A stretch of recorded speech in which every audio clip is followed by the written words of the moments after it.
Eu quero dizer para nós, parabéns, Viver em Cristo, pelos seus 27 anos. Dê mais uma salva de palmas a Jesus. Amém?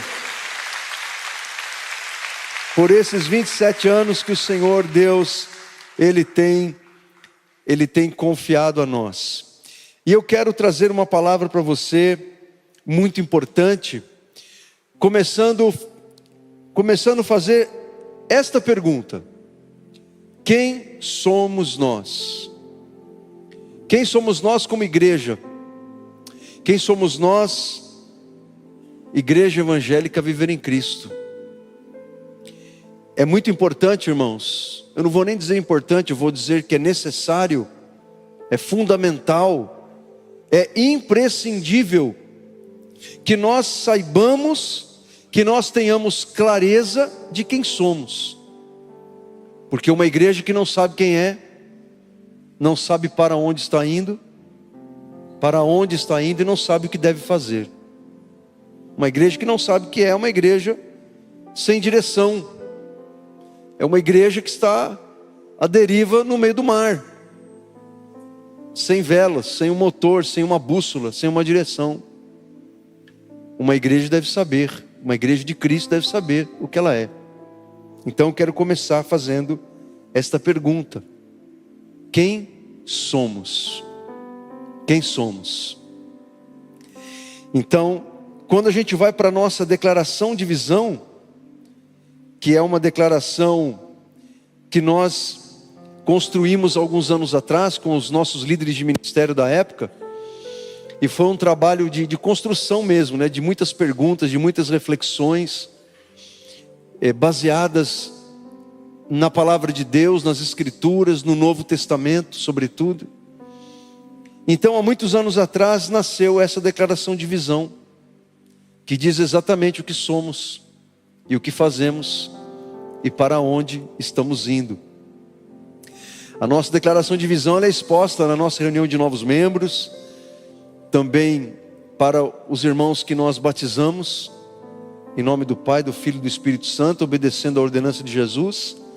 Mas hoje aqui eu quero me aprofundar com você, porque é muito importante que a gente se lembre, e que a gente não se esqueça. Com alguma certa frequência eu estou pregando esta mensagem aqui, porque a gente não pode se esquecer, a gente tem que se lembrar daquilo que somos, para o que Jesus nos chamou, quais os propósitos dele para essa família de Deus que pertence a ele, e para você que faz parte dessa família. Amém?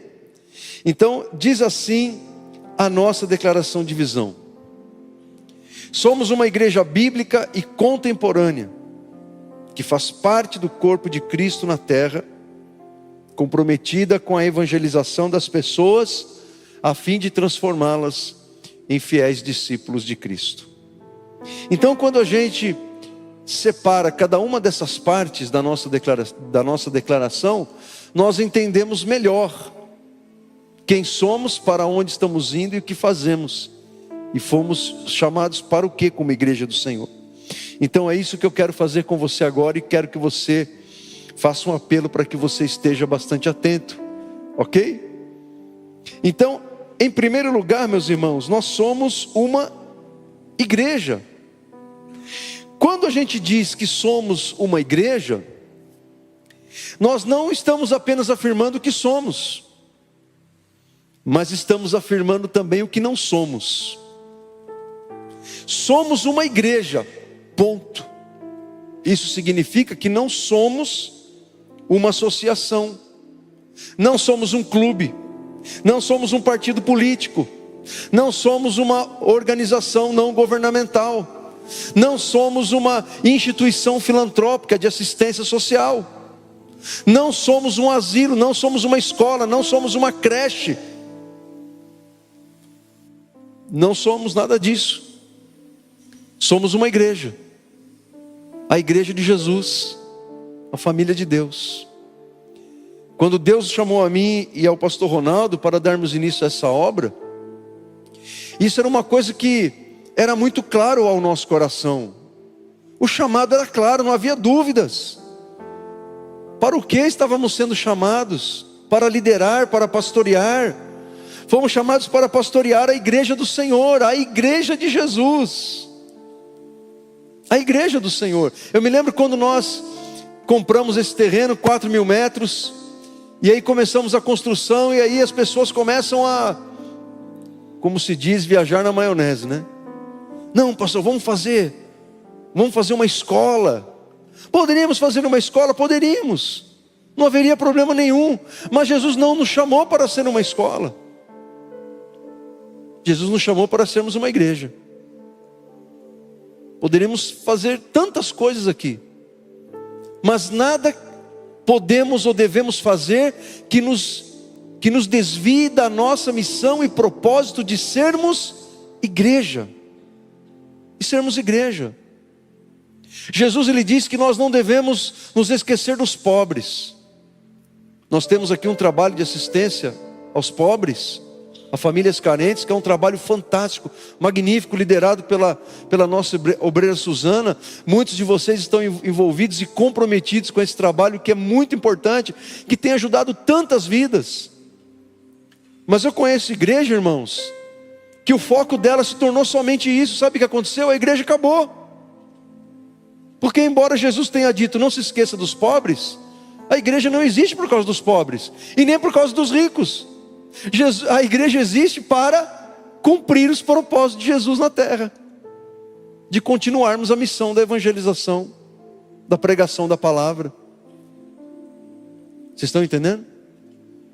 Então você que é membro da igreja Viver em Cristo, é muito importante que você saiba e que você tenha uma expectativa correta a respeito da igreja, porque isso é muito importante. Nós precisamos ter uma expectativa correta em relação à igreja do Senhor. Jesus, irmãos, ele sofreu muito com as pessoas, com todas as pessoas, por causa da expectativa errada que as pessoas tinham dele. A multidão tinha uma expectativa errada a respeito de Jesus. João capítulo 6. Aquela multidão que seguiu Jesus em João capítulo 6, estava indo atrás dele, caminhando por quilômetros e quilômetros, esperando que Jesus, que já havia multiplicado pães e peixes, fosse agora ficar multiplicando pães e peixes a vida toda. E Jesus, ele disse: vocês estão vindo atrás de mim pelos motivos errados, por aquele pão de farinha que eu multipliquei, por aquele peixe, um organismo que eu multipliquei, vocês comeram. Não, vocês devem vir atrás de mim por causa do pão espiritual que sou eu mesmo. Eu sou o pão da vida que o Pai enviou. É por causa de mim e não por causa dos milagres que eu faço que vocês devem me buscar. Aquelas pessoas tinham uma expectativa errada, e quando Jesus endureceu o discurso, chamou aquela gente ao compromisso. Diz João capítulo 6, que muitos daqueles discípulos, milhares deles, abandonaram a Jesus, pararam de segui-lo, não queriam ouvi-lo mais, porque as expectativas daquela gente era: agora vamos receber esta bolsa pão, essa bolsa peixe para o resto da vida, bolsa pão e bolsa peixe, e não vamos precisar trabalhar mais. Porque agora Jesus vai estabelecer um reino em que nós seremos alimentados, vamos receber o bolsa pão, bolsa peixe, e não vamos precisar mais trabalhar, não vamos precisar mais plantar, não vamos mais precisar empreender, não vamos precisar mais cuidar da nossa horta, porque agora vamos comer e beber de graça. E Jesus então fez com que aquelas pessoas ficassem frustradas. Jesus frustrou aquelas pessoas, e elas foram embora e abandonaram o Senhor. Os fariseus, os doutores da lei, eles também tinham uma expectativa errada a respeito de Jesus, porque se ele era o homem que dizia ser o Messias, profetizado pelas páginas do Antigo Testamento, o Messias que eles aguardavam, que será o rei de Israel, que libertará Israel dos seus opressores, então Jesus deveria vir como um rei poderoso, e não como um filho de um carpinteiro de Belém da Judéia, vindo de Nazaré. Aquilo foi uma decepção. Um Messias que comia com pecadores, publicanos, gente simples do povo. Jesus frustrou os religiosos da época. E Jesus frustrou também os seus discípulos mais próximos. Judas traiu Jesus porque Judas tinha uma expectativa errada a respeito de Jesus. Judas esperava que Jesus fosse o libertador, que libertaria Israel, assim como os doutores da lei daqueles dias. Pedro tinha uma expectativa errada a respeito de Jesus, quando Pedro aconselhou o Senhor a não ir para a cruz. Expectativas erradas a respeito de Jesus. E Jesus então teve que ir desfazendo essas expectativas erradas, para que as pessoas compreendessem o porquê que ele estava aqui. A mesma coisa acontece com a igreja. Nós precisamos ter uma expectativa correta, à luz das Escrituras, à luz da palavra de Deus, em relação à igreja de Jesus espalhada por toda a face da terra. Esta igreja que transcende as placas denominacionais, e precisamos ter uma expectativa correta em relação à nossa igreja viver em Cristo. Quando eu falo nossa, você entenda, por favor, é de Jesus, porque a igreja na verdade não é nossa, é a igreja da qual fazemos parte e somos membros. Então, irmãos, somos uma igreja. Quando fomos chamados, eu e o Ronaldo, por Deus para iniciar esta obra, nós tínhamos consciência disso, clareza. E essa clareza continua. E assim como aconteceu com Jesus, acontece com a igreja. Gente surgindo, aparecendo, com expectativas erradas. E nós temos que ir corrigindo essas expectativas. Somos uma igreja. A igreja do Senhor. Veja o que diz o texto sagrado em Efésios capítulo 2. Portanto, vocês já não são estrangeiros, nem forasteiros, mas concidadãos dos santos e membros da família de Deus, edificados sobre o fundamento dos apóstolos e dos profetas, tendo Jesus Cristo como pedra angular, no qual todo edifício é ajustado e cresce para tornar-se um templo santo no Senhor. Veja, Paulo fala algumas coisas muito importantes aqui. Quando ele diz, já não são estrangeiros nem forasteiros, ele está se remetendo ao nosso passado sem Deus. Espiritualmente, embora tivéssemos uma pátria, uma nação, uma família, uma origem, uma cultura, espiritualmente éramos forasteiros e estrangeiros, porque nós não fazíamos parte do povo de Deus. Espiritualmente andávamos errantes e perdidos em direção ao inferno, mas agora somos concidadãos dos santos. Ele está dizendo, há uma cidade celestial que Jesus foi preparar para nós. Os irmãos que morreram estão na nossa frente. Jesus foi preparar uma cidade para nós, a Nova Jerusalém. Somos concidadãos deste lugar. E somos membros da família de Deus. A família de Deus que é formada por todos aqueles que foram lavados e remidos, comprados pelo sangue de Jesus. Por todos aqueles que entregaram suas vidas a Cristo, arrependendo-se dos seus pecados. E aí ele vai dizer quem é o fundamento desta igreja. Ele vai dizer, edificado sobre o fundamento dos apóstolos e dos profetas. Por que Jesus é o fundamento dos apóstolos e dos profetas? Porque tudo que sabemos sobre Jesus nos foi transmitido pelos apóstolos, os quais Jesus preparou, os quais Jesus os chamou para serem testemunhas da sua vida, da sua morte, da sua ressurreição. Então os apóstolos lançaram esse fundamento. Os apóstolos não são o fundamento. Pedro não é o fundamento. Quem é o fundamento da igreja é Jesus. O próprio apóstolo Pedro, que dizem que é o primeiro papa, afirma isso na sua primeira carta.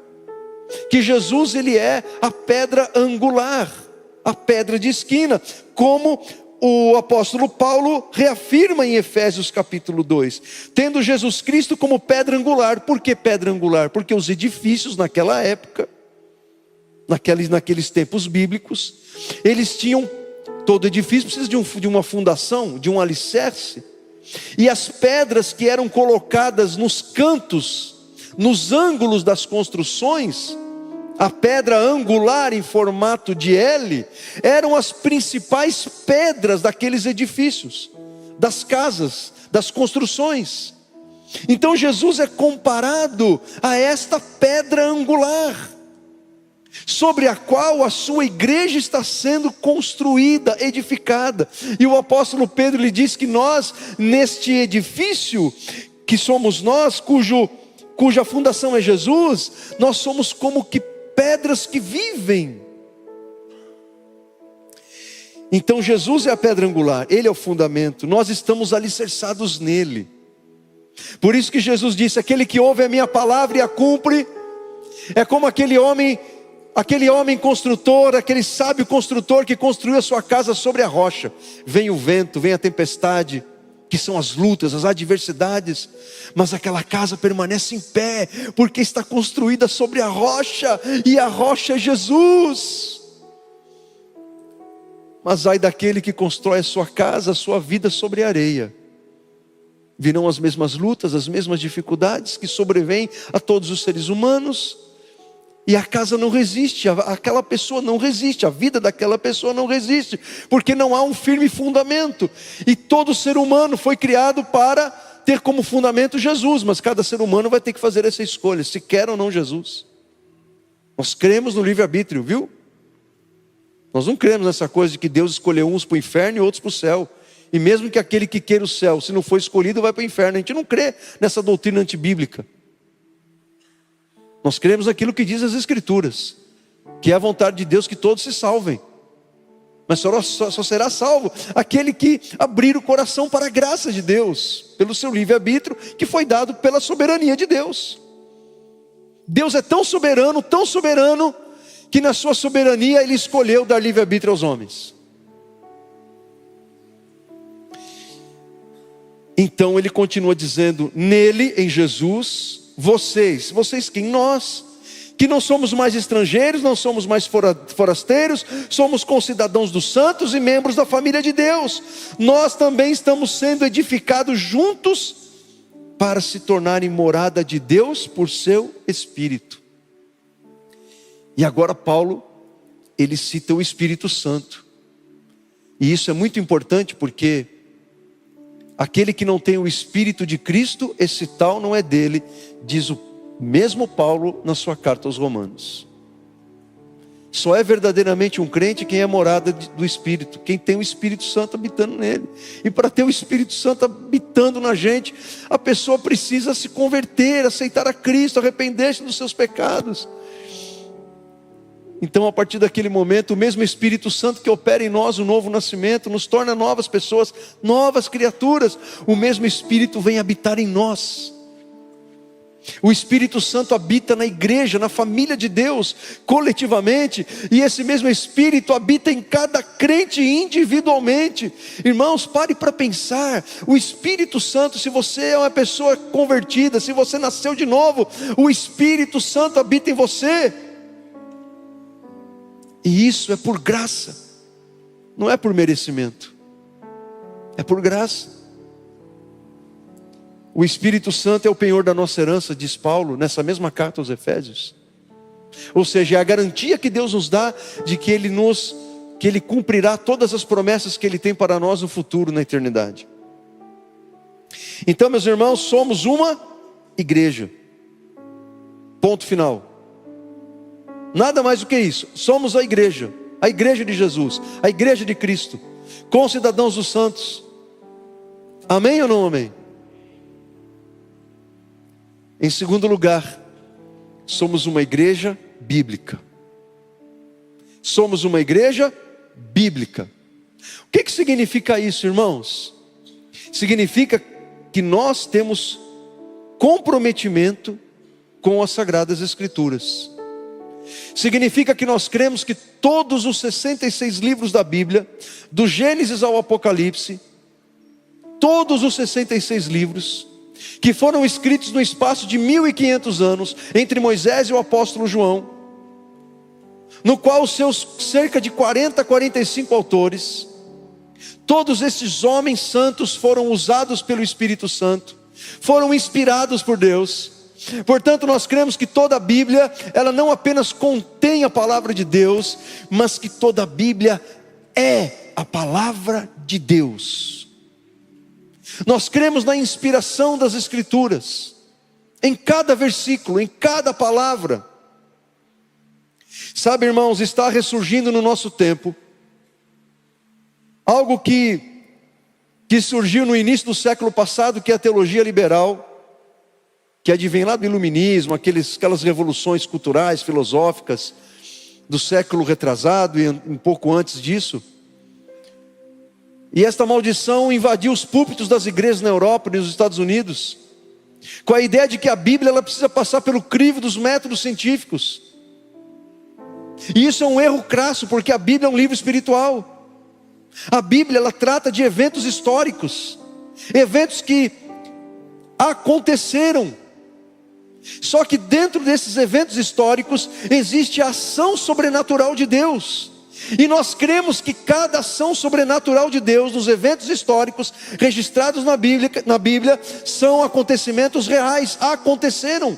Não são mitos, não são lendas, são fatos, acontecimentos. E qual a maior prova de que nós podemos ter de que a Bíblia é a palavra de Deus inerrante, infalível? Que aquilo que está nela, quando obedecida, quando praticada e quando crida, aquilo que é sobrenatural acontece na nossa vida. A maior prova de que a Bíblia é a verdade são a vida de milhares de homens e mulheres que ao longo dos séculos têm sido transformadas por esta palavra viva. Esta palavra viva, porque a palavra de Deus ela é viva, ela é espiritual, ela é sobrenatural. Paulo vai dizer que ela não pode ser compreendida naturalmente pelo homem natural. O homem natural que não passou pela experiência pelo novo nascimento não pode compreender as coisas de Deus, porque as coisas de Deus elas podem ser compreendidas somente espiritualmente. Então, meus queridos, tem surgido no nosso tempo o que surgiu lá 100 anos atrás, um pouco mais de 100 anos atrás, a ideia de que a Bíblia, isso dentro de púlpitos de algumas igrejas, de que a Bíblia ela tem erros, ela contém falhas, de que a Bíblia não é a palavra de Deus. Só que acontece, meus irmãos, que esse discurso, esse pensamento, ele não é de 100 anos atrás, ele não vem do iluminismo, ele não vem das descobertas científicas lá do início do século passado, da Revolução Industrial. Não, essa ideia ela vem do Éden. Ela vem do Éden porque essa ideia tem um espírito. Preste atenção no que eu vou dizer, porque isso é muito sério. E esse espírito é o espírito do anticristo. Quando você ver um pastor pregando, ensinando, de que a palavra de Deus, a Bíblia Sagrada não é confiável, de que a Bíblia contém erros, de que a Bíblia não é inerrante nem infalível, compreenda e entenda que neste homem existe um espírito, e é o espírito do anticristo, é o espírito daquele que luta, que combate contra tudo aquilo que se refere a Deus. Esse espírito não vem de 100 anos atrás, esse espírito vem do Éden. Quando a Eva foi enganada pela serpente que estava incorporada do Satanás, Deus havia dado uma palavra, não havia? Havia a palavra de Deus dada a Adão e Eva: vocês não podem comer do fruto da árvore do conhecimento do bem e do mal, porque o dia que vocês comerem desse fruto, vocês morrerão. Tratava-se de uma morte não física, mas de uma morte espiritual, da qual decorre a morte física. Mas seria a pior das mortes, a morte espiritual. Os seres humanos ficariam separados do seu Criador, perderíamos a comunhão com o nosso Criador. Aí a Bíblia diz que a Eva foi enganada, porque o diabo enganou a Eva. E basicamente o que o diabo disse para Eva foi: olha, o que Deus disse, em outras palavras, esta palavra de Deus que vocês receberam não é uma palavra confiável. Existem erros nessa palavra, há coisas nessa palavra que Deus está escondendo. Eu vou dizer para você, Eva, qual é a real. Se você comer desse fruto, primeiro, esse fruto é gostoso. Segundo, esse fruto é bonito. Terceiro, esse fruto vai dar uma inteligência, você será igual a Deus. E ela acreditou, ela foi enganada. O que o diabo fez? Ele torceu a palavra de Deus. Aí muito se fala de empoderamento feminino, né? Empoderamento feminino já existia lá no Éden, gente. Porque olha só quantos argumentos o diabo teve que dar para Eva, para convencer Eva a comer. Aí diz o texto bíblico que simplesmente a Eva deu o fruto para o seu marido e ele comeu. Empoderamento feminino. Então, meus queridos, não é de se espantar que esse espírito do anticristo, do qual o apóstolo João nos advertiu na sua primeira epístola, ele continua solto por aí e encontra corações de homens que um dia foram fervorosos na fé, que amavam a Jesus e que se perderam no meio do caminho, embora tenham um discurso tão bonitinho, um discurso tão encantador, um discurso tão sedutor, tão moderninho, tão adequado, assim, a abraçar todas as pessoas.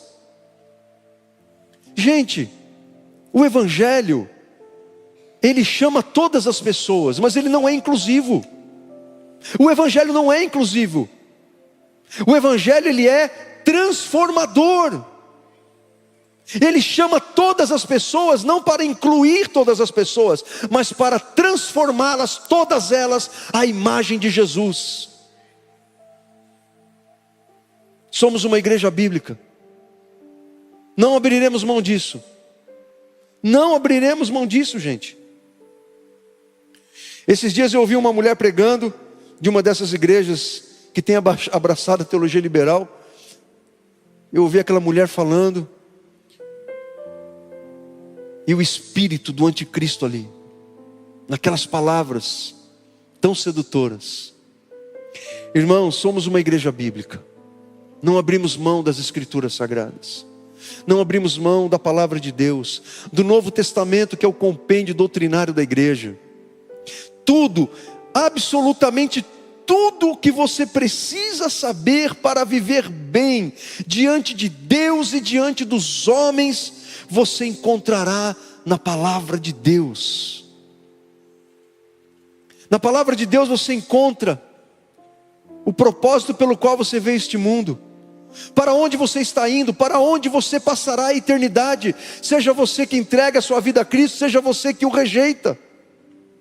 A palavra de Deus nos ensina como Deus quer que nós o adoremos, como Deus quer que nós venhamos servi-lo, como que deve ser o nosso amor a Ele. A Bíblia diz como que a igreja ela tem que trabalhar e por que ela está aqui. A Bíblia diz como que nós devemos viver entre irmãos uns com os outros, cuidando e abençoando e edificando uns aos outros. A Bíblia diz como maridos e esposas devem se tratar e conviver juntos, como os pais devem educar os filhos, como os filhos devem ser obedientes aos pais. A Bíblia diz como você que é um patrão deve tratar dos seus funcionários, e você que é funcionário, como que você tem que tratar o teu patrão. A Bíblia diz para você que é um empreendedor, como que você prospera. A Bíblia diz como que você tem que lidar com o teu dinheiro, com as coisas materiais e com as coisas espirituais, com aqueles tesouros que Jesus disse que vão ficar para sempre, que o diabo, que o ladrão não pode roubar e que a traça não pode roer. A Bíblia diz como que nós devemos lidar com as nossas tristezas, com as nossas ansiedades, com os nossos medos. A Bíblia diz o que temos que fazer quando estamos em dúvida. quando as lágrimas caem do nosso rosto, quando nos encontramos na escuridão e não sabemos o que fazer em determinada situação. A palavra de Deus nos apresenta um Deus vivo e poderoso, um Pai cheio de graça, que está com seus braços abertos para receber todo aquele que o busca de todo o coração. A palavra de Deus, irmãos, ela transforma as nossas vidas. A palavra de Deus é fiel. Quando nós começamos, irmãos, a viver no seu primeiro ano em 98, de 98 a 99, durante um ano inteiro, Deus nos deu essa direção, a mim e ao Ronaldo, de que somente nós deveríamos pregar a palavra de Deus durante um ano, para que aqueles que estivessem chegando compreendessem qual era a nossa identidade como igreja de Jesus. Então, num domingo, quando um pregava, o outro ouvia. No domingo seguinte, o que ouviu, pregava, e o que pregava ficava ouvindo. Foi assim durante um ano. Depois de um ano que um pregador, nós convidamos a pregar a palavra de Deus, que foi o pastor Leandro Tarataca, o nosso amigo, que até hoje é um desses pastores amigos que nos abençoam, pregando a palavra de Deus para nós.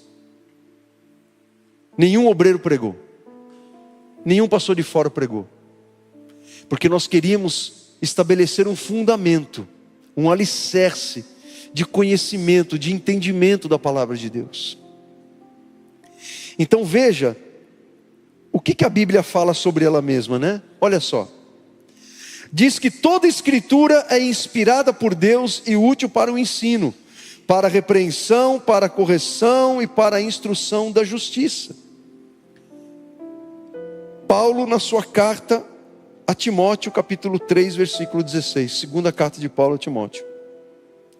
E Pedro, no capítulo 1, na sua segunda carta, diz que nenhuma profecia da Escritura é de particular interpretação, porque a profecia nunca foi produzida por vontade de homem algum, mas os homens santos de Deus falaram inspirados pelo Espírito Santo. Amém? Veja, primeiro, toda a Escritura não é parte dela. Não é parte dela, não é 30%, 50%, 90%, é toda ela, 100% dela é inspirada por Deus. Homens santos de Deus falaram inspirados pelo Espírito Santo, um testemunho da palavra sobre ela mesma. Então mentirosos são aqueles que dizem que a palavra de Deus não é inspirada e que há erros nela. E essa palavra inspirada, ela é útil. Ela é útil para o ensino, para que a gente cresça, aprenda, para a repreensão, porque precisamos ser repreendidos, irmãos, por Deus, porque a gente não acerta sempre. Às vezes nós erramos, às vezes nós pecamos, e é a palavra de Deus que nos repreende. Para a correção e para a instrução na justiça. Veja, a palavra de Deus, nós precisamos dela em tudo na nossa vida. Você pode estar certo de uma coisa, quando você não sabe o que fazer em determinada situação da tua vida, a Bíblia tem uma resposta. Deus tem algo a dizer a você. Você já reparou, você que é membro da igreja, seja há pouco tempo ou há muito tempo, você sabe que aqui, gente, nós pregamos a Bíblia. Nós não somos uma igreja levada por modismos, por esses ventos de doutrina que vão surgindo por aí, que vocês sabem muito bem, porque hoje a internet está aí, hoje já há bastante tempo, né? E você vê essas maluquices que são pregadas por aí, essas doidices que são pregadas por aí. Então a gente não vai abrir mão da palavra de Deus, e não é qualquer um que prega aqui não. Dificilmente alguém vai falar uma bobagem aqui. E se eu, como pregador do Evangelho, falar alguma coisa que não está na Bíblia, você pode vir falar comigo. Você tem esse direito, eu dou essa liberdade para você, pastor. Esse negócio que o senhor falou, não está na Bíblia não. E aí a gente vai ver se está ou não está. Se eu falei, pode ser que eu fale alguma coisa que esteja fora. Mas a gente procura ser fiel às Escrituras. Irmãos, eu tenho muita responsabilidade quando eu vou pregar a palavra de Deus. Eu já não sou mais um pregador menino, que eu era há 30 anos atrás. Porque o pregador menino, ele quer trazer novidade. E tudo bem, é assim, é coisa de pregador que está começando, né? Ele quer pregar alguma coisa que nunca ninguém pregou. Ele quer trazer alguma coisa que alguma novidade assim. Ele quer deixar as pessoas impressionadas. Eu não tenho mais essa necessidade, isso passou. Cresci, amadureci. Então todo aquele que prega a palavra de Deus, preste atenção. Preste atenção, isso é importante. Todo aquele que prega a Bíblia, a palavra de Deus, tem a responsabilidade de que quando pega um texto da palavra de Deus para pregar baseado naquele texto, é responsabilidade do pregador transmitir para as pessoas exatamente aquilo que o Espírito Santo pretendia quando inspirou aquele escritor a escrever o que está escrito. Nada além disso. Nós podemos usar de conjecturas, figuras de linguagem, podemos imaginar coisas que no contexto poderiam estar acontecendo, que não ferem a questão central do texto, da doutrina, da verdade, mas a gente tem que pregar o que o texto está dizendo, transmitir exatamente o que aquele texto está querendo nos transmitir quando ele foi escrito, inspirado pelo Espírito Santo. Eu não posso pegar um texto e torcer ele, que nem um chiclete, jogar para cá, jogar para lá, e torcer, e dar um sentido, e uma interpretação, e uma aplicação totalmente errada, que não tem nada a ver, pelo motivo pelo qual aquilo foi escrito e inspirado por Deus. A gente tem que ter responsabilidade, o pregador tem que ter responsabilidade, porque aquele que prega está formando vidas, está formando a alma das pessoas. É aquilo que você ouve aqui, que você vai a partir de amanhã, na segunda-feira, lá quando você acordar, no café da manhã com a sua família, no seu trajeto para o trabalho, quando você chegar no trabalho, lá no chão da fábrica, lá no comércio, lá na empresa, lá no seu negócio, lá na sua vivência diária, no seu casamento, com os seus filhos, na sua família. É aquilo que você ouve aqui, que você vai praticar tudo isso lá. E se você recebe o ensino errado, você vai viver errado. Por isso que nós temos uma grande responsabilidade, como diz Tiago: não queiram muitos de vocês serem mestres, porque de nós será cobrado o maior juízo. Aquele que prega, aquele que ensina, será cobrado mais por Deus. É muita responsabilidade, irmãos. Temos que ter compromisso e responsabilidade com a palavra de Deus. Somos uma igreja bíblica, ok? E somos uma igreja bíblica contemporânea. O que significa isso? Somos uma igreja moderna, contextualizada, que não significa que somos mundanizados. Não, nada disso. Somos uma igreja contextualizada com a nossa sociedade, ou seja, isso é observado no nosso estilo de vida cristã, em nossas músicas e na palavra de Deus que pregamos. Então nós temos a nossa estética, que é o menos importante, mas não que não seja importante, porque nós sabemos que há comunidades cristãs, famílias cristãs, igrejas cristãs, que eles querem viver, por exemplo, o modo de vestimenta dos anos 50, gente, só falta levar o chapéu para a igreja. Entendeu? Só falta levar o chapéu, e tudo bem, ok.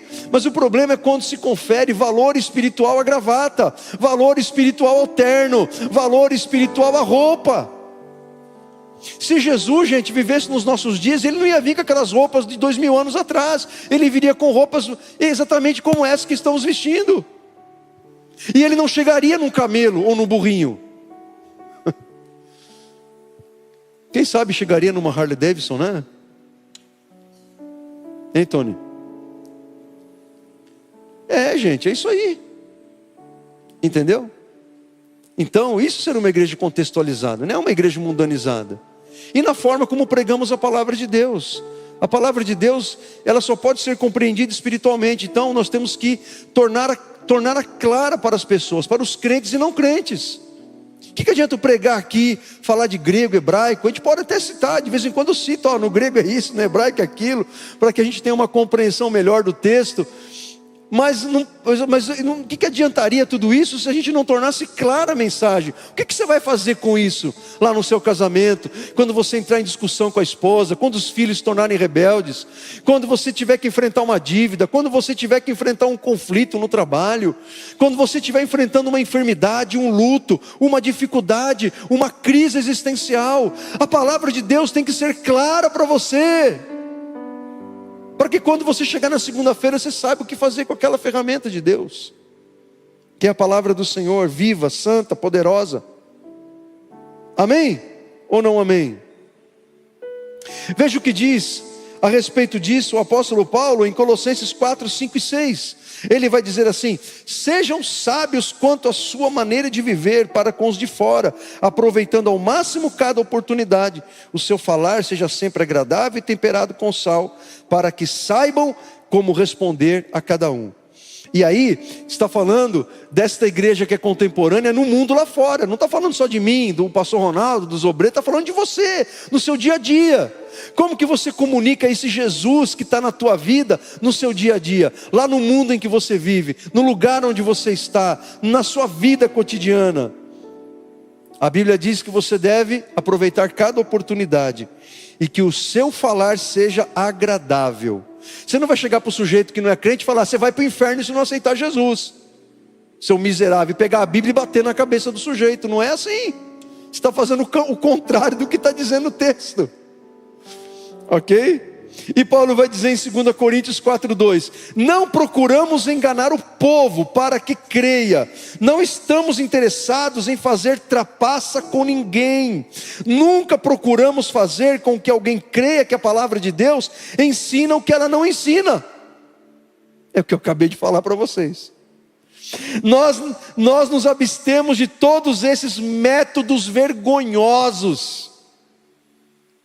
Eu não vou dizer que Paulo vai concordar comigo, mas eu que estou concordando com Paulo, é óbvio.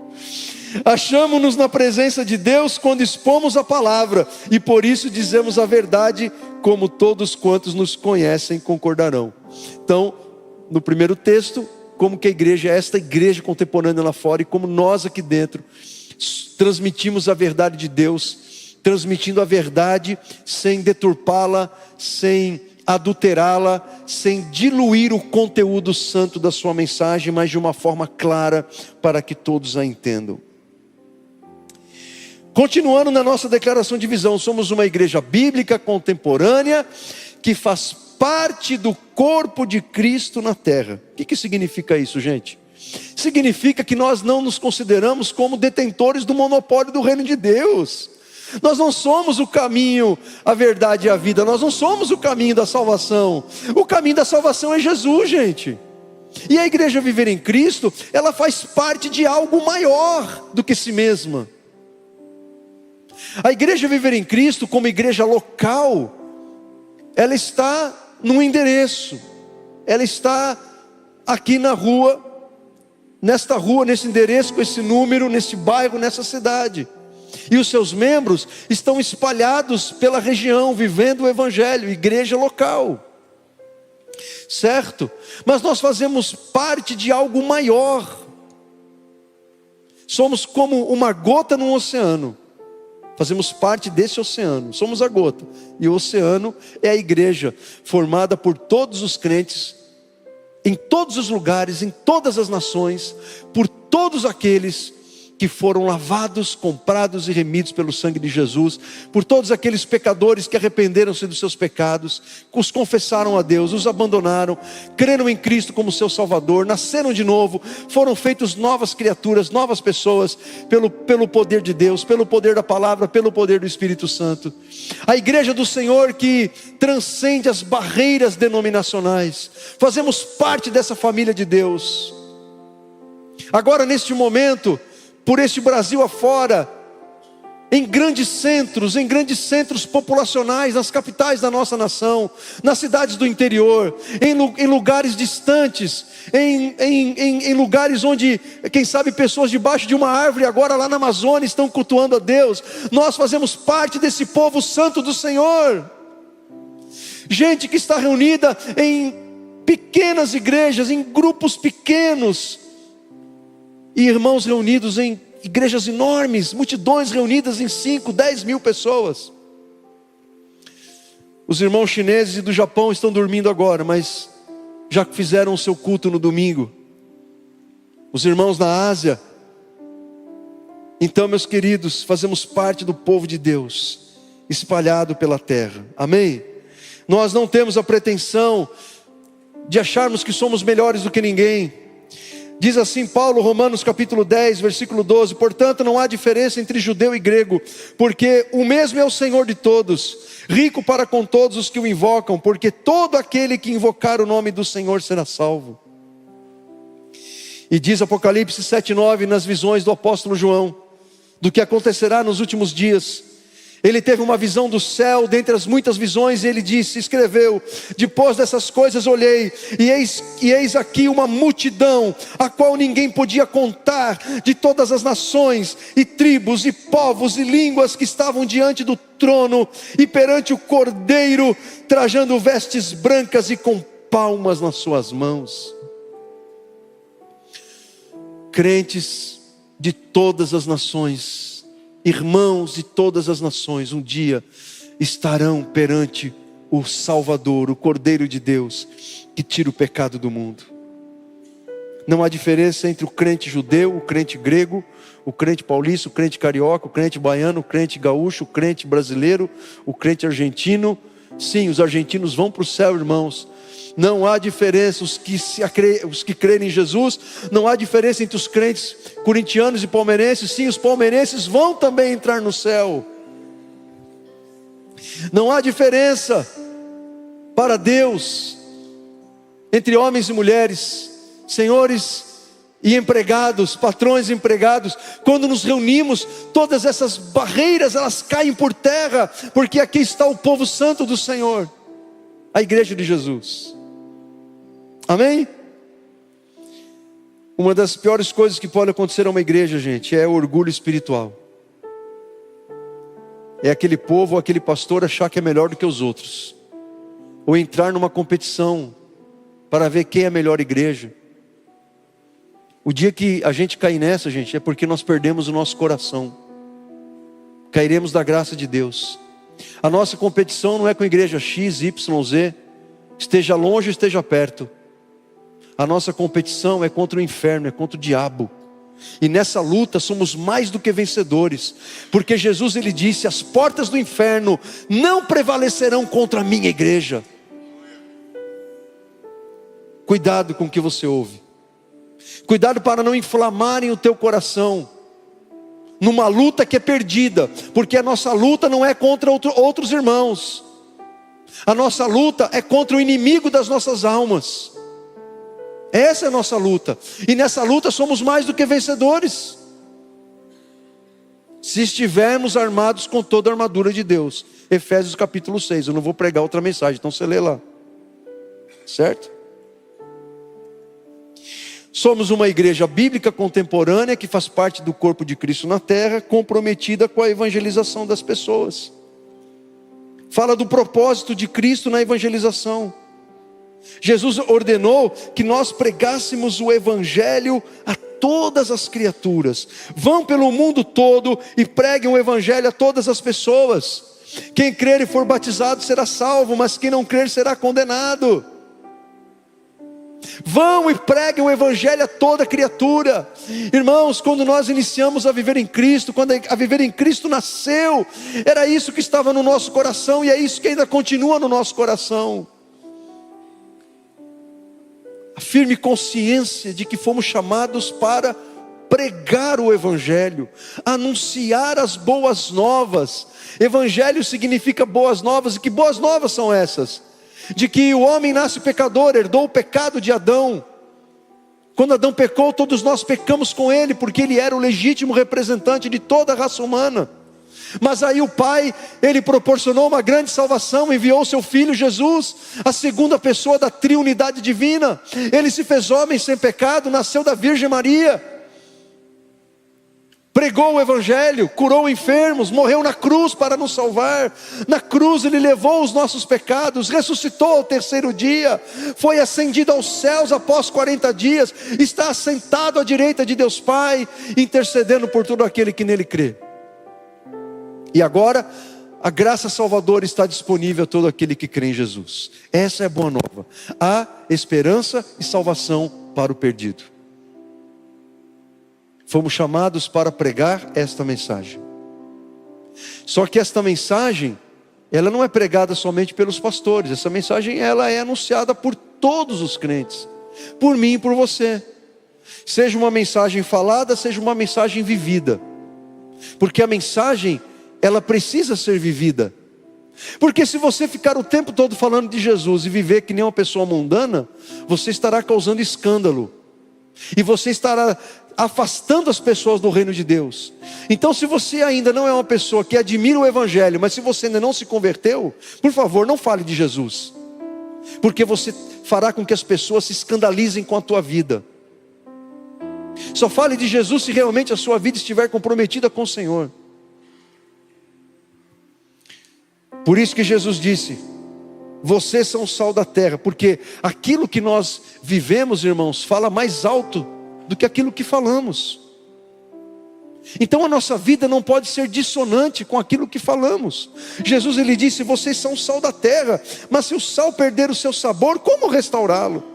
Vocês são a luz do mundo. Não se pode esconder uma cidade construída sobre um monte. Da mesma forma, brilhe a luz de vocês diante dos homens, para que vejam as suas boas obras e glorifiquem a seu Pai que está nos céus.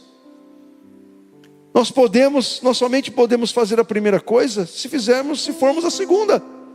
Só podemos ir ao mundo e pregar o evangelho a toda criatura se formos este sal e essa luz que Jesus falou. Ele está usando de metáforas, é óbvio, mas para explicar o seguinte: o nosso poder influenciador, não o nosso poder, mas a nossa capacidade de influenciar as pessoas que estão à nossa volta, por causa do poder de Jesus que está em nós, por causa da presença dele que está em nós, por causa do amor dele que está em nós, por causa da graça dele que está em nós. Então nós iremos salgar o mundo, temperaremos esse mundo sem sabor, iremos resplandecer a luz de Jesus que está em nós num mundo que jaz em trevas. O que Jesus está dizendo é que fomos chamados para sermos agentes de transformação no mundo em que vivemos. Fomos chamados para ser testemunhas. Ele disse: vocês são as minhas testemunhas. E o que é ser uma testemunha de Jesus, gente? Ser uma testemunha de Jesus não é você ficar discutindo teologia, discutindo religião com amigos e parentes naquele churrasco de família do domingo. Não é para você ficar discutindo religião, não é para você ser um advogado de Jesus, fica brigando por causa da sua fé. Testemunha não é isso. Testemunha é simplesmente você falar o que você viu e o que você experimentou daquilo que Jesus fez na tua vida e na vida de outros. Testemunha é isso.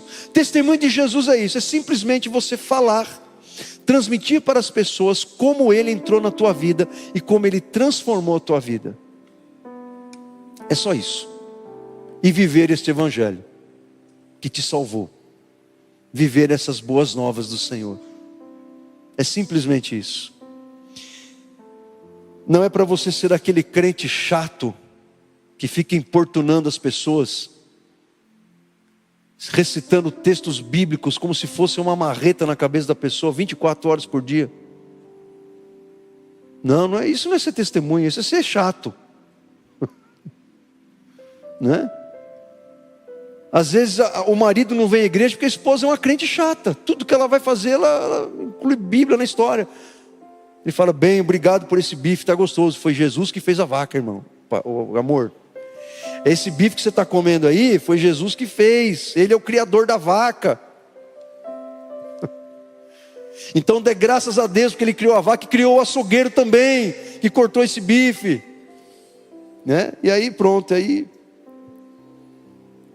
Aí a pessoa vai dando uma vacina anti-Deus nas pessoas, né? Tudo isso para quê, gente? A fim de transformar as pessoas evangelizadas em fiéis discípulos de Jesus.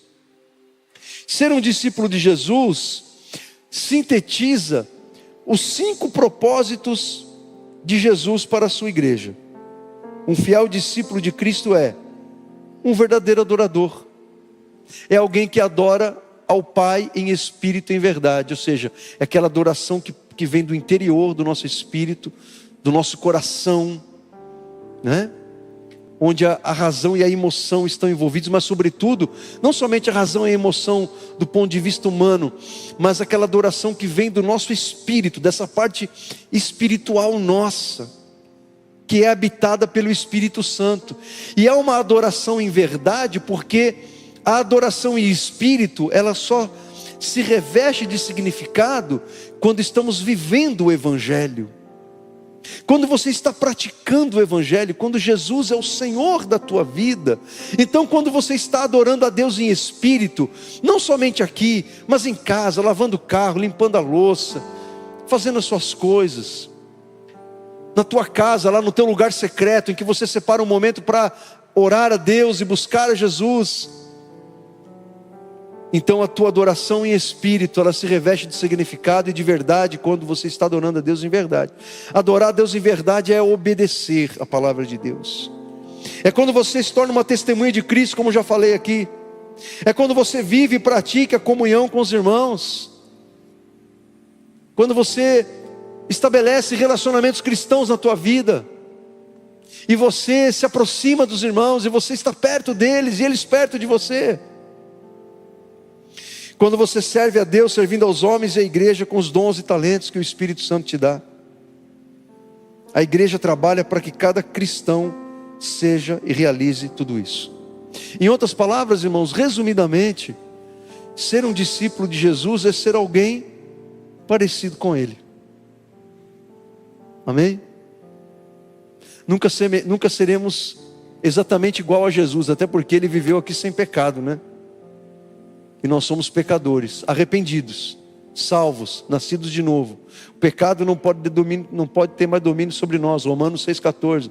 Mas ainda pecadores, nós erramos, somos limitados, nosso amor a Deus não é perfeito, os nossos relacionamentos não são perfeitos, frustramos as pessoas, às vezes entristecemos o Espírito Santo. Por isso que o Evangelho, o cristianismo, ele deve ser algo que está sendo construído na nossa vida. Algo que você deveria escrever na sua bio, na sua rede social é: uma obra de Deus em constante construção. É isso que todos nós deveríamos escrever na nossa bio das redes sociais. Uma obra de Deus em constante construção. Uma construção que não termina. Sabe aquela obra que você passa lá, não terminou ainda? É a gente. Só vai terminar quando Jesus voltar. Quando Ele vier arrebatar a igreja. Aí pronto. Aí sim. Porque mesmo os que estão no paraíso não estão no seu estado final. Eles não foram glorificados ainda no arrebatamento. Mas isso é assunto para outra hora. Certo? Como disse Jesus, eu tenho muito a vos dizer, mas vocês não podem suportar agora. Ok? Ai, meu Deus. E para terminar, Jesus disse assim, Mateus 28:18. Então Jesus aproximou-se dos seus discípulos e disse: toda autoridade no céu e na terra foi entregue a mim. Portanto, vão e façam discípulos de todas as nações, batizando-os no nome do Pai, do Filho e do Espírito Santo, ensinando esses novos discípulos a obedecerem a todas as ordens que eu lhes dei. E tenham certeza disso, eu estarei sempre com vocês até o fim dos tempos. Essas palavras foram ditas por Jesus minutos antes dele ser elevado aos céus à vista de muitos irmãos. Veja, vão e façam discípulos. É uma ordem, não é um conselho, não é uma ideia, não é uma sugestão, é uma ordem. Façam discípulos. E ensinem esses discípulos a obedecerem tudo que eu ordenei para vocês. É isso. Buscar os que estão fora, pregar o evangelho para que eles se convertam, e uma vez convertidos, fazer com que essas pessoas sejam discípulos, ou seja, seguidores de Jesus, que andem nas pisadas do Mestre, que andem como Jesus viveu aqui. E assim nós iremos transformar o nosso mundo, o mundo que está à nossa volta. E Jesus, ele fez uma promessa que ele tem cumprido fielmente todos os dias: estar conosco todos os dias. Eu estarei com vocês todos os dias, todos os dias, todos os dias. Ele nunca nos deixa, Ele nunca nos abandona. Podemos estar solitários num lugar, mas nunca sozinhos, porque Ele está conosco. Amém ou não amém? Então, meus queridos, somos uma igreja bíblica e contemporânea, que faz parte do corpo de Cristo na terra, comprometida com a evangelização das pessoas, a fim de transformá-las em fiéis discípulos de Jesus. Esta é a igreja evangélica Viver em Cristo, que neste final e início de semana completou 27 anos. Que o Senhor nos dê graça, o Senhor da igreja, porque a igreja é do Senhor. A igreja não é do Marcelo nem do Ronaldo, e nem daqueles que vierem depois da gente. É a igreja de Jesus. Nós apenas fomos chamados para liderar o rebanho do Senhor, esse pequeno rebanho do Senhor. E temos procurado fazê-lo de coração e com muita responsabilidade, com temor e tremor. A igreja é do Senhor. A igreja é de Jesus. Ele é o dono da igreja. Ele é o Senhor da igreja. Ele é o mestre da igreja. Ele é o cabeça da igreja. Como Paulo escreveu aos Coríntios no capítulo 12, Ele é o cabeça desse corpo espiritual e nós somos os membros. Tudo que fazemos, cremos, pregamos, vivemos, idealizamos, projetamos, tem que vir desta cabeça que é Jesus. Tem que vir do coração dele para o nosso coração. Devemos ser guiados pelo Espírito de Cristo. Tudo que fazemos, tudo que projetamos, espiritualmente, materialmente, relacionalmente, deve ser obra de Deus. Amém, gente? Então somos esta igreja, e que você ame esta igreja, que você coopere com essa igreja. Você que é membro dessa igreja, que você tenha uma expectativa correta em relação a ela, para que você não se frustre, para que você ore por essa igreja, e com o seu trabalho, com tua vida e com tua oração intercessória, você colabore com esta obra que é do Senhor, e que você ame esta obra. Amém? Vamos ficar em pé, meus irmãos. Nós somos muito gratos a Deus por aquelas pessoas que estão com a gente desde o início, desde aquela primeira reunião na sala dos irmãos Jair e Vera. Somos gratos a Deus por aqueles que passaram por nós, deixaram preciosas sementes e estão em outros lugares hoje, servindo a Deus em outras igrejas. Nós louvamos a Deus por esses irmãos. Tivemos aqui, vou dar um exemplo, tá? Vou dar um exemplo para vocês. Tivemos aqui o Batata e a Adriana na sexta-feira, que hoje eles estão morando em São José dos Campos. Irmãos, quando eles ficaram aqui conosco, acho que uns 20 anos mais ou menos, e fizeram um trabalho fantástico com os adolescentes, pré-adolescentes. Fizeram um trabalho incrível, irmãos. E muitos desses pré-adolescentes e adolescentes hoje estão casados, estão tendo filhos, estão servindo ao Senhor, estão na presença de Deus. Sementes que foram deixadas, que estão frutificando. Há aqueles que chegaram depois e estão até hoje conosco, e espero que fique até o arrebatamento da igreja. Certamente alguns vão chegar e vão embora. É assim, igreja é assim. Mas que saiam para ir para outra igreja, não para ir para o mundo sem Deus. Muitos ainda serão batizados por nós e permanecerão. Nós louvamos a Deus por todos esses irmãos. E quero dizer que é um privilégio, irmãos, para mim, um privilégio dado por Deus e merecido, de ser escolhido pelo Senhor para ser o pastor, o co-pastor desta obra, que iniciou essa obra junto com meu amigo Ronaldo. Eu nunca sonhei com isso, nunca pedi isso para Deus, nunca foi um projeto de vida. Por 10 anos, irmãos, eu fui membro e obreiro da Comep, apóstolo Joel, pastor Joel na época. Fui batizado no primeiro batismo daquela igreja.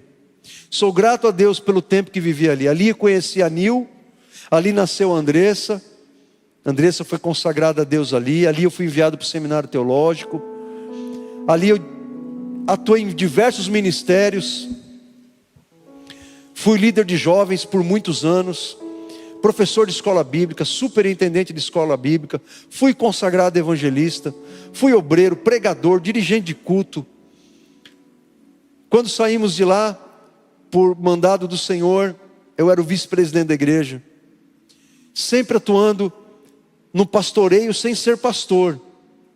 Eu ajudava o meu pastor a pastorear com os dons que Deus havia me dado, como pregador, como mestre, como alguém que ensinava a palavra de Deus.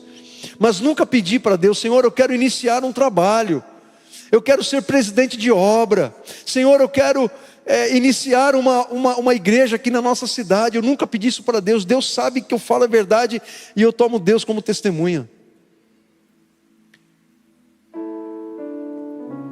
Se alguém me dissesse em janeiro de 98, olha, Marcelo, em maio deste ano você será consagrado ao ministério pastoral e Deus te levantará para começar um trabalho aqui na cidade, eu ia dizer para essa pessoa: você está doida, você está maluca, isso nunca vai acontecer. Mas o chamado de Deus, gente, que aconteceu em março, é algo que a gente não consegue explicar, irmãos. Porque o que aconteceu não foi algo que eu desejei, que eu planejei, que eu quis, que era um sonho. Não, aconteceu, Deus me chamou. E somente quem é chamado que consegue entender isso. E a gente não consegue explicar por palavras. Na verdade, o chamado, ele causa um temor no nosso coração. Como causou... Não que eu queira me comparar com Moisés, tá, gente? Seria muito, né? Como Moisés temeu quando foi chamado. Quando Jeremias temeu quando foi chamado. O chamado, ele teme quando é chamado. E então Deus nos chamou. E nós aceitamos o chamado. E todas as pessoas que nos seguiram, que foram chegando, vieram por livre e espontânea vontade, porque Deus enviou. Não chamamos ninguém, irmãos, para nos seguir. Você pode perguntar para quem quer que seja aqui da família, quem quer que esteja, que esteve conosco lá naquelas primeiras reuniões. Todos vieram porque foram trazidos por Deus. Não chamamos ninguém, não convidamos ninguém. A única pessoa que eu convidei foi meu irmão que estava desviado. Que eu convidei, foi a única pessoa que não estava indo em igreja nenhuma. Não fomos buscar gente em outra igreja. Não fomos pescar em aquário, não chamamos ninguém da Comep, não dividimos igreja do Senhor, porque Deus não abençoa a divisão. Deus não abençoa a divisão. Eu vi uma igreja sair da Comep por divisão. A igreja durou 2 anos, porque foi uma igreja que começou debaixo de rebeldia, de rebelião e desobediência. E Deus não abençoa esse tipo de coisa. E quando Deus nos chamou, a gente falou: se Deus está nos chamando, Ele vai enviar as pessoas. E Ele fez isso. E está fazendo. Porque um planta e outro rega. Mas o crescimento vem de Deus. Amém? O crescimento não depende da gente, depende de Deus. É o nosso papel regar e plantar. Mas o crescimento vem do Senhor. Amém? É importante que você saiba dessas coisas. Você que é membro da igreja. Para que você ame esta obra e valorize o que é feito. E entenda o que está sendo feito. E compreenda o que está sendo feito. E entenda aonde queremos chegar e por que existimos. Para que você abrace esta causa e faça parte dela. Esta causa não é humana, ela é divina, ela é do Senhor. Amém? Feche os teus olhos, abra o seu coração. E o apelo que eu quero fazer a você, você o aceitará aí no seu lugar, onde você está. Diga para Jesus: Senhor, eu quero que o Senhor me use nesta obra. Se você é membro desta igreja, se você é membro desse corpo do Senhor, diga para Jesus: Senhor, eu quero ser uma bênção maior do que eu tenho sido. Eu quero oferecer a minha vida para que o Senhor me use neste lugar, e que eu seja um servo, uma serva do Senhor, abençoado por Ti, usado pelo Senhor. E se você que está aqui nessa noite ainda não entregou a tua vida a Cristo, faça isso hoje. Confesse os seus pecados ao Senhor, diretamente a Ele. Você não precisa de um sacerdote humano para confessar os seus pecados ao Senhor. O véu do templo se rasgou. O Senhor nos deu livre acesso pelo sangue de Jesus a Ele. Você pode falar diretamente com Ele. Ele te ouvirá, Ele perdoará os teus pecados, e Ele fará de você uma nova pessoa, uma nova criatura. Vamos orar, vamos buscar ao Senhor, vamos oferecer a nossa vida a Ele, vamos consagrar a nossa vida a Ele, e dizer a Ele, como disse o profeta Isaías: Senhor, eis-me aqui, envia-me a mim. Eu quero ser uma bênção do Senhor nesta igreja que o Senhor me colocou, em nome de Jesus. Vamos adorá-lo, vamos glorificá-lo de todo o coração.